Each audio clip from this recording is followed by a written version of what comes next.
So Jailbreak is a bit of a play on Luke 4 actually, of release to the prisoners. So we do that in a few ways, as far as we send our profits back to the primary producers of the coffee so that they get a bit of a fair crack at life. And also as far as locally, we're involved with various things with people in incarceration as well, so some of the profits go towards that too. So Jailbreak is kind of like buy the coffee and you're getting someone out of out of prison in a sense. That is a German Provat roaster. That's about as good as they get. We imported this second hand from Amsterdam, so it's our little pride and joy, little heart of the business there. No, so we roast everything on site. Yeah, and we try to keep a good contact. We send our people overseas to the plantations that we get the coffee from as well, just to be part of that. And saying at the end of the year, all our staff are involved in the process of just divvying up the money for the different places that it goes. So there's 5 communities we're involved in: Sumatra, Ethiopia, Mexico, and also we do teas and bags from Calcutta, free set teas, and our local community as well. So that's where we redistribute our profits back into. These ones are Sumatran.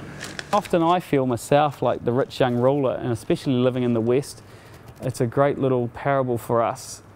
We look Jesus in the face and it's just too hard what he asks, and we walk away. I remember actually in our small group, we're sitting there, you know, I was a small group leader, and as all small group leaders, got sick of picking studies every week to do and kind of got to the end of your tether. So decided, let's just read through the Gospels, and we just thought, let's go through Luke, and we just divvied it up. Genius, you know, didn't have to do a study for 6 months. It was fantastic. I think it actually went longer than that, probably a year. And we asked 3 questions each week, and it was, what does this tell us about Jesus? What does this tell us about his kingdom? And what does this mean for those of us who are trying to follow him? And that's all we did, and people read, and they took little notes, and they came back, and they answered those 3 questions, and we shared it. And after a while of that, we got really sick of, we could see some of the implications that it was calling us to. You know, they just repeat themselves constantly. And we were just unable to do it. We were just living these spread out lives where this, you know, we got together once a fortnight or once a week, talked about it, and then all went off and did our own thing again. So for us, it was a matter of, well, if we want to do this, we have to make some changes in our life. And proximity is really important for that. If you want to journey well with people as you follow Christ, spending time counts. Being able to just pop around, bump into one another, it matters. I think definitely studying the scriptures with an open mind and an open heart, of just not trying to rationalize it and see how we're doing it, but looking at it, looking at the scriptures, and especially the Gospels and the hard sayings of Jesus, and actually saying, well, maybe he's serious. How would we do that? And give it a crack, and not talking about it academically and you know, we just seem to go in circles in these conversations. Give it a crack.